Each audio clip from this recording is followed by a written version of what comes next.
ಆನಂತರ ಈ ನನ್ನ ಬಾಮೈದ ಮುಕುಂದ ತಿನ್ನೋ ಆಹಾರವೆಲ್ಲ ಹುಳುವಾಗಿ ಪರಿವರ್ತನೆ ಆಗ್ತಾ ಇದೆ. ಶ್ರೀಹರಿ,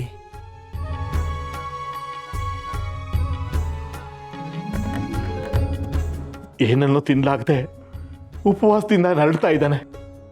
ಪಾಪ ಪ್ರಜ್ಞೆಯಿಂದ ಕೊರಗ್ತಾ ಇದ್ದಾನೆ. ಮಹಾನುಭಾವ, ಅವತ್ತು ತಾವು ಯಾರು ಅಂತ ನನಗೆ ಅರ್ಥನೇ ಆಗಲಿಲ್ಲ. ಮಾಡಿದ ತಪ್ಪಿಗೆ ದೇವರು ಮರೆ ಹೋದರೂ ನನ್ನ ಕಷ್ಟ ತೀರಲಿಲ್ಲ. ಕೊನೆಗೆ ಪ್ರಾಣ ತೆಗೆದುಕೊಳ್ಳೋ ನಿರ್ಧಾರನೂ ಮಾಡಿದೆ. ಶ್ರೀಹರಿ, ಶ್ರೀಹರಿ, ಆ ದಿನ ನಾನು ಮಾಡಿದ ಒಂದು ಸಣ್ಣ ಪ್ರಮಾದದಿಂದ ನಿಮಗೆ ಈ ತೊಂದರೆ ಆಗಿದೆ. ನಾನೇ ನಿಮ್ಮ ಹತ್ರ ಕ್ಷಮೆ ಕೇಳ್ತೀನಿ. ನನಗರಿವಿಲ್ಲದೆ ಬಂದ ಅಗ್ನಿ ಸೂಕ್ತದಿಂದ ಆ ರೀತಿ ಆಗುತ್ತೆ ಅಂತ ನಾನು ಸಹ ಅನ್ಕೊಂಡಿರಲಿಲ್ಲ. ಪಾಪ, ಬಂದಿದ್ದವರೆಲ್ಲ ಎಷ್ಟು ನೊಂದುಕೊಂಡ್ರೋ ಏನೋ. ವೆಂಕಟನಾಥ್ರೆ, ನಾವು ನೀವು ಮಾಡಿದ ಅವಮಾನಕ್ಕೆ ಎಷ್ಟು ಕ್ಷಮೆ ಕೇಳಿದ್ರೂ ಸಾಲದು. ಏನು ಮಾಡಿದ್ರು ಈ ಪಾಪ ಕಳ್ಕೊಳ್ಳೋಕೆ ಆಗ್ತಾ ಇಲ್ಲ. ಬೇರೆ ದಾರಿ ಕಾಣದೆ ನಿಮ್ಮಲ್ಲಿಗೆ ಬಂದಿದ್ದೀವಿ. ನನ್ನ ಬಾಮೈದನಿಗೆ ಈ ಸಂಕಟದಿಂದ ಮುಕ್ತಿ ಕೊಡಿಸಿ.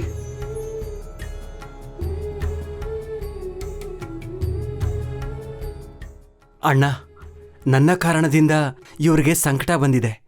ಇವ್ರಿಗೆ ಮಂಗಳಾರತಿ ತಗೊಂಡ್ ಬಾ.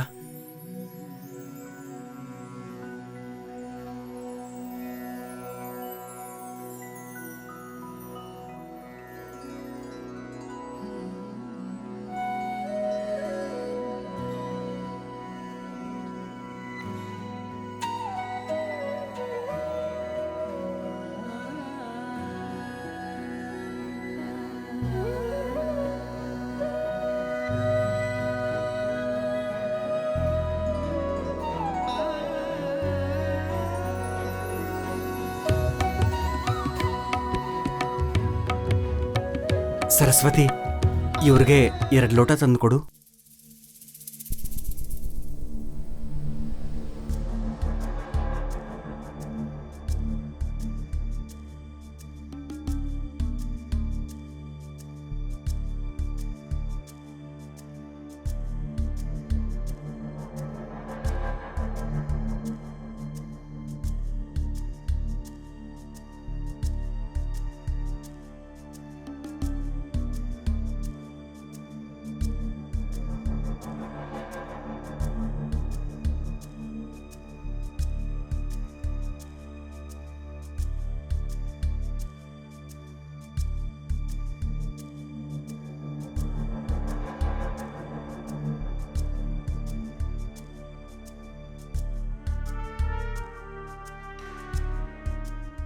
ಹೆದರಬೇಡ ಮುಕುಂದ, ಭಗವಂತನಿಗೆ ನೈವೇದ್ಯ ಆಗಿದೆ.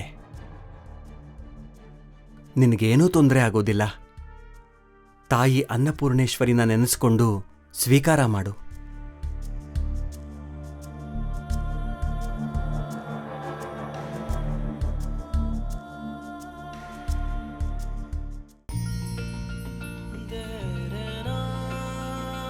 ವೆಂಕಟನಾಥ್ರೆ, ಇವತ್ತು ನೀವು ಉಳಿಸಿದ್ದು ಇವನೊಬ್ಬನ ಪ್ರಾಣ ಅಲ್ಲ, ಇವನ ಹೆಂಡತಿ ಮಕ್ಕಳ ಪ್ರಾಣನೂ ಉಳಿಸ್ಬಿಟ್ರಿ. ಆ ದಿನ ನೀವು ಯಾರು ಅಂತ ಗೊತ್ತಿಲ್ಲದೆ ತುಂಬ ಅವಮಾನ ಮಾಡಿಬಿಟ್ವಿ. ಆದರೂ ಸ್ವಲ್ಪವೂ ಕೋಪ ಮಾಡ್ಕೊಳ್ಳದೆ ಆಗಿದ್ದ ಸಮಸ್ಯೆಯನ್ನು ಸರಿಪಡಿಸಿ ನಗನಗ್ತಾ ಹೊರಟ್ಬಿಟ್ರಿ. ಆದರೆ ಮಾಡಿದ ಕರ್ಮ ಬಿಡಲಿಲ್ಲ. ಇವನ ಬೆನ್ನಟ್ಟಿ ಕಾಡ್ಬಿಡ್ತು. ಅದನ್ನು ಒಂದು ಕ್ಷಣದಲ್ಲಿ ಪರಿಹಾರ ಮಾಡಿದ್ರಿ ಅಂದರೆ ನಿಮ್ಮದು ಸಾಧಾರಣ ಜನ್ಮವಲ್ಲ ಸ್ವಾಮಿ. ನೀವು ದೈವಾಂಶ ಸಂಭೂತರು, ಸಾಕ್ಷಾತ್ ದೈವಿ ಸ್ವರೂಪರು. ನೀನು ಜನ್ಮ ನೀಡುವ ಮಗು 3 ಲೋಕಗಳಿಗೆ ಹರಿಭಕ್ತಿಯನ್ನು ಸಾರುವ ಅಜಾತ ಶತ್ರುವಾಗುತ್ತಾ. ದಯವಿಟ್ಟು ಆಶೀರ್ವಾದ ಮಾಡಿ ಸ್ವಾಮಿ. ಭೀಮರಾಯರೇ, ನೀವು ಹಿರಿಯರು. ನನ್ನಂಥ ಕಿರಿಯನಿಗೆ ನಮಸ್ಕಾರ ಮಾಡೋದು ಶ್ರೇಯಸ್ಕರವಲ್ಲ. ದೇವರಿಗೆ ವಯಸ್ಸೆಲ್ಲಿದೆ ಸ್ವಾಮಿ. ನಿಮ್ಮ ಪಾದಸ್ಪರ್ಶದಿಂದ ನಮ್ಮ ಜನ್ಮ ಸಾರ್ಥಕವಾಗಿದೆ. ನೀವು ತಪ್ಪು ತಿಳ್ಕೊಂಡಿದ್ದೀರಿ ಭೀಮರಾಯರೇ. ತಾಯಿ ಸರಸ್ವತಿ ಕೃಪೆಯಿಂದ ಆವತ್ತು ನಿಮ್ಮ ಮನೆಯಲ್ಲಿ ಆ ಘಟನೆ ನಡೆಯಿತು. ಶ್ರೀಹರಿಯ ಕೃಪೆಯಿಂದ ಇವತ್ತು ಈ ಘಟನೆ ನಡೆದಿದೆ. ಇದರಲ್ಲಿ ನಾನು ನೆಪ ಮಾತ್ರ. ದಯವಿಟ್ಟು ನನ್ನನ್ನು ದೇವ್ರು ಮಾಡಬೇಡಿ. ಆಹಾ, ಇಷ್ಟು ಶಕ್ತಿ ಇದ್ರೂ ಏನೂ ಇಲ್ಲ ಅನ್ನೋ ನಿಮ್ಮ ಸರಳವಾದ ವ್ಯಕ್ತಿತ್ವನೇ ನಿಮ್ಮ ದೊಡ್ಡ ಗುಣ ಸ್ವಾಮಿ. ನೀವು ಒಪ್ಪಿ ಬಿಡಿ, ನಮ್ಮ ಪಾಲಿಗೆ ನೀವೇ ದೇವರು. ಅಪರಾಧ ಕಾಣಿಕೆ ತಂದಿದ್ದೀವಿ, ದಯವಿಟ್ಟು ಒಪ್ಪಿಸ್ಕೋಬೇಕು. ಕ್ಷಮಿಸಿ ಭೀಮರಾಯರೇ, ನಾನು ಯಾರಿಂದಾನೂ ಏನೂ ಸ್ವೀಕರಿಸೋ ಹಾಗಿಲ್ಲ. ಅಪರಿಗ್ರಹ ವ್ರತ ಕೈಗೊಂಡಿದ್ದೀನಿ. ಗುರುಗಳೇ, ಇಂದಿನಿಂದ ನಾನು ಅಪರಿಗ್ರಹ ವ್ರತ ಹಿಡಿದಿದ್ದೇನೆ. ಹಾಗೂ ನಿಮ್ಗೆ ಕೊಡ್ಲೇಬೇಕು ಅಂತ ಅನ್ಸಿದ್ರೆ ಈ ಅಪರಾಧ ಕಾಣಿಕೆಯನ್ನ ಅವಶ್ಯಕತೆ ಇರೋರಿಗೆ ದಾನ ಮಾಡಿ. ಜನತಾ ಸೇವೆ ಮಾಡೋದು ಜನಾರ್ದನನ ಸೇವೆ ಮಾಡದಷ್ಟೇ ಪುಣ್ಯ. ಹಾಗೆ ಆಗಲಿ ಸ್ವಾಮಿ, ತಮ್ಮ ಇಚ್ಛೆ. ನಿಮ್ಮ ವ್ರತಕ್ಕೆ ಭಂಗ ತರೋ ಪಾಪದ ಕೆಲಸ ನಾವು ಮಾಡಲ್ಲ. ನೀವು ಹೇಳಿದ ಹಾಗೆ ಬಡವರಿಗೆ ದಾನ ಮಾಡಿ ಪ್ರಾಯಶ್ಚಿತ್ತ ಮಾಡಿಕೊಳ್ತೇವೆ. ಪಶ್ಚಾತ್ತಾಪ ಪಡೋ ಪಾಪಿಷ್ಟನಿಗೆ ಸ್ವರ್ಗ ಸಿಗುತ್ತೆ ಅಂತ ಶಾಸ್ತ್ರನೇ ಹೇಳುತ್ತೆ. ನಾವು ಮಾಡಿದ್ದು ತಪ್ಪು ಅಂತ ನಮಗೆ ಅರಿವಾದರೆ ಅದಕ್ಕಿಂತ ದೊಡ್ಡ ಬದಲಾವಣೆ ಈ ಜಗತ್ತಿನಲ್ಲಿ ಬೇರೆ ಯಾವುದೂ ಇಲ್ಲ. ದೇವರು ನಿಮಗೆ ಒಳ್ಳೇದು ಮಾಡಲಿ. ಹೋಗ್ಬನ್ನಿ.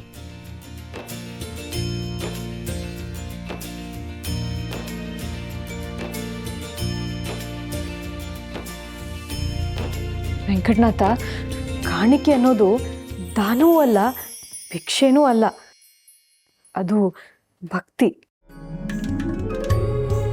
ನೀನದನ್ನ ಸ್ವೀಕರಿಸ್ಬೇಕಾಗಿತ್ತು. ಅಮ್ಮ, ಅವರು ಅಪರಾಧ ಕಾಣಿಕೆಯನ್ನ ನೀಡೋಕ್ ಬಂದಿರೋದು ವೆಂಕಟನಾಥನಿಗಲ್ಲ, ವೆಂಕಟನಾಥನೊಳಗೆ ಒಬ್ಬ ದೇವರಿದ್ದಾನೆ ಅನ್ನೋ ಅವರ ಮುಗ್ಧ ನಂಬಿಕೆಯಿಂದ. ಮುಗ್ಧ ನಂಬಿಕೆ ಅಂತ ಯಾಕೆ ಹೇಳ್ತೀಯ ವೆಂಕಟನಾಥ? ಅವ್ರ ನಂಬಿಕೆ ನಿಜನೂ ಇರ್ಬೋದು. ಯಾಕಂದರೆ ಎಷ್ಟೋ ಅಸಾಧ್ಯವಾದ ವಿಷಯಗಳನ್ನ ನೀನು ಸಾಧ್ಯವಾಗಿಸಿರೋದು ನಾನೇ ನನ್ನ ಕಣ್ಣಾರ ನೋಡಿದ್ದೀನಲ್ಲ.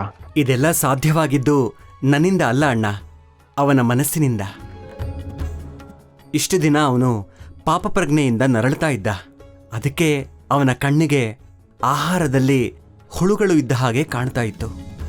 ಈಗ ನನ್ನಲ್ಲಿ ಬಂದು ಕ್ಷಮೆ ಕೇಳಿದ್ಮೇಲೆ, ನಾನು ಕ್ಷಮಿಸಿದ್ದೀನಿ ಅಂತ ಹೇಳಿದ್ಮೇಲೆ ಅವನ ಮನಸ್ಸು ಹಗುರವಾಯಿತು, ಪಾಪಪ್ರಜ್ಞೆ ಕಳೀತು.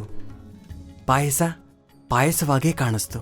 ಇದು ಗೊತ್ತಿದ್ದು ನಾನು ಅವ್ರ ಕೈಯಿಂದ ಕಾಣಿಕೆ ಸ್ವೀಕಾರ ಮಾಡಿದ್ರೆ ಅವ್ರು ನಂಬಿರೋ ನನ್ನೊಳಗಿನ ದೇವರ ಹೆಸರಲ್ಲಿ ನಾನು ವ್ಯಾಪಾರ ಮಾಡಿದಾಗ ಆಗ್ತಾಯಿತ್ತು. ದೇವರು ಯಾವತ್ತೂ ವ್ಯಾಪಾರದ ಸರಕಾಗಬಾರ್ದು, ಅಧ್ಯಾತ್ಮದ ಜ್ಯೋತಿ ಆಗಬೇಕು.